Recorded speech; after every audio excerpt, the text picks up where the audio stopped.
Hey everyone, and welcome back to the channel. If you're like me and fascinated by the terrifying perfection of the Xenomorph, then you're in for a treat today. Have you heard about the Praetorians? Should I say the Royal Guard itself? Because that's what we're going to discuss today. Let's get into it. Before we go into our explanation, we have a very small request. If you like our content, please support us by subscribing to our channel. This is a small click for you, but for us, it means a lot. Thank you. Let's begin.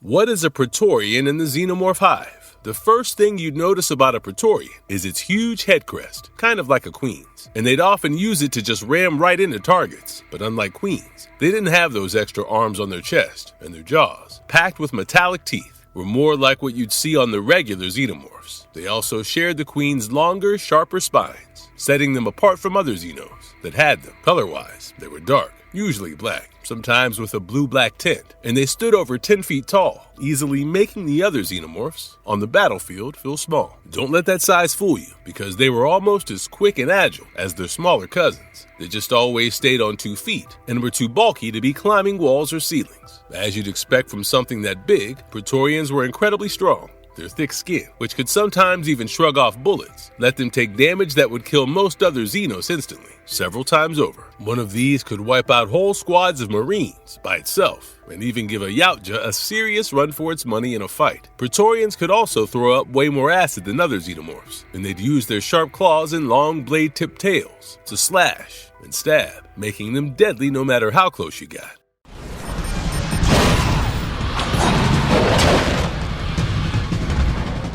How intelligent and dangerous is a Praetorian? Needless to say, they're definitely sharper and more cunning than your average Xenomorph. But honestly, being that big and strong, they didn't need to be sneaky or tactical. Their one and only job was protecting the queen, so they'd go absolutely berserk on any threat, not even thinking about their own skin, which made them incredibly dangerous. Plus, since they were army leaders, they could let out a deafening screech to call in a whole swarm of other Xenos. It's said that if you actually managed to kill a Praetorian, the Xenos it was commanding would get all confused for a little while.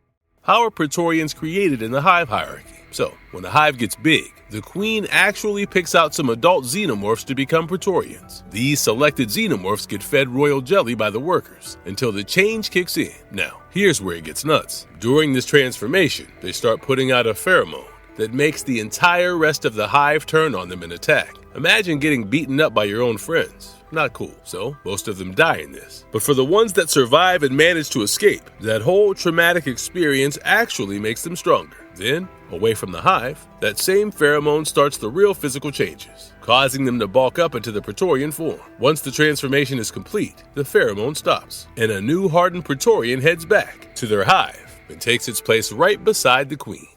What is the role of a Royal Guard in Praetorian evolution? Now, some people think there's a Royal Guard stage before a Xenomorph becomes a full Praetorian, but confusingly, Royal Guard sometimes just means a Praetorian anyway. These Royal Guards are a lot like Praetorians, just smaller and not quite as tough. Their head crest isn't as developed, and their body, tail, and general build still look a bit more like a warrior's. Because of this, it's possible this Royal Guard thing isn't really a whole separate type. It might just be a molting phase for younger Praetorians, as they change from a standard adult Xenomorph into a massive, fully grown Praetorian, rather than a unique evolutionary stage on its own.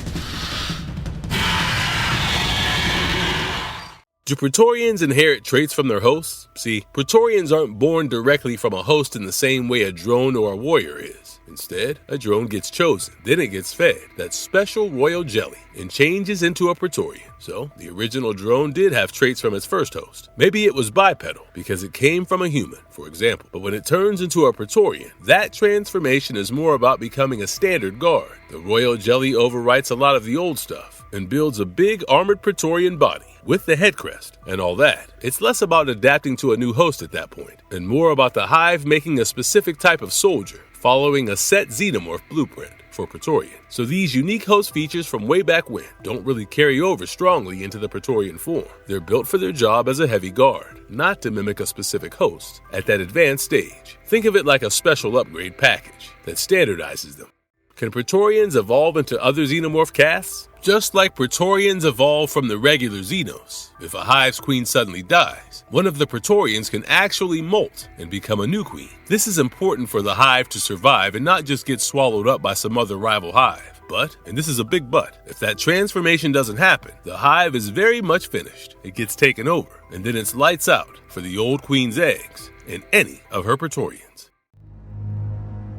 Yes. Begin the breaching procedure. What is Specimen 6's importance in Praetorian lore? Before Specimen 6 came along in that Aliens vs. Predator game, a lot of what we thought about Praetorians turning into queens was kind of just good guessing. We knew the basic setup of drones and warriors at the bottom, then Praetorians as guards, and the queen at the head of the table. The idea that a Praetorian could become a new queen if the old one died made sense for the hive to survive. But actually seeing it happen with the character we followed, that was new. Specimen 6 started out as a regular warrior on BG-386, and it soaked up a ton of royal jelly, and then bam, it molted into a Praetorian. But it didn't stop there. Later on, inside a Weyland-Yutani ship, after Rookie took out its matriarch, people saw it molting again, this time into a full-blown queen. And get this, Praetorians could also change into huge tank-like Ravagers for pure assault, or even into carriers. For those who don't know, carriers are specialized Xenos, designed to lug facehuggers around, if the queen ordered it. And if things got really serious, Praetorians could even molt into Palatines. These were massive queen-sized xenomorphs, the personal bodyguards for the Queen Mother herself. But that's rare, since only 5 Palatines were ever around at one time.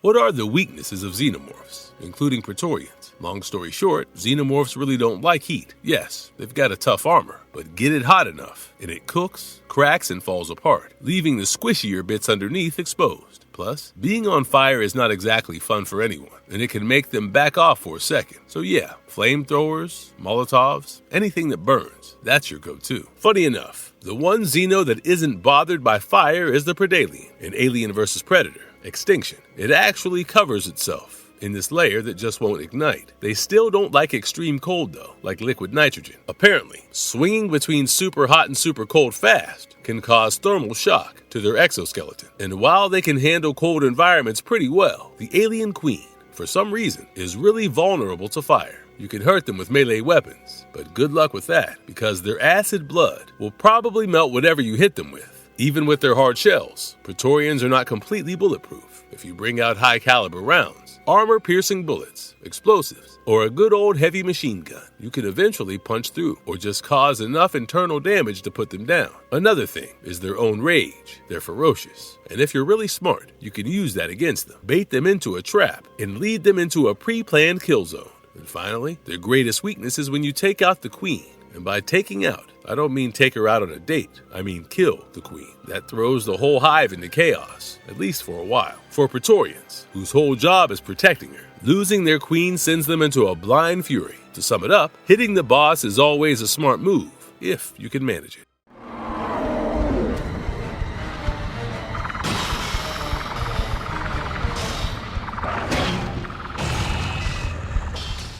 How has the Praetorian appeared across games and media? The name Praetorian actually comes from the Latin word praetor, which was a title for high-up officials back in the day, and the Roman Praetorian Guard personally protected the Roman emperors. You could argue that the Praetorian's appearance in Aliens Fire Team, Elite, is its first official canon appearance in the main Alien franchise, even though the idea of them has been around for ages. People have also guessed that the Predalien in Aliens vs. Predator, Requiem, might have been a kind of Praetorian. The movie's directors even called it a young queen, which fits. Praetorians have a social structure that's kind of like real-life clownfish. With clownfish, the biggest one is always the female leader. The second biggest is the male second in command, and all the others are males from equal rank. If the female dies, the male turns into a female, and the next biggest young one becomes male. No idea if the writers even knew about that when they first came up with the Xenomorph Praetorian, but it's a cool parallel. In the Aliens vs. Predator video game from 2010, Praetorians are a big deal, as they're 2 of the 7 boss characters you face: Carl Bishop Weyland the Abomination, Wolf, the Matriarch, and an unidentified Predator were the other bosses. The Praetorians are cool because they're the only boss you have to battle in multiple campaigns of the game. Both Rookie, the Marine, and Dark, the Predator, have a boss fight with one. Actually, Rookie ends up fighting 2 more Praetorians near the end of his story, after that initial boss battle, but those last 2 aren't officially bosses.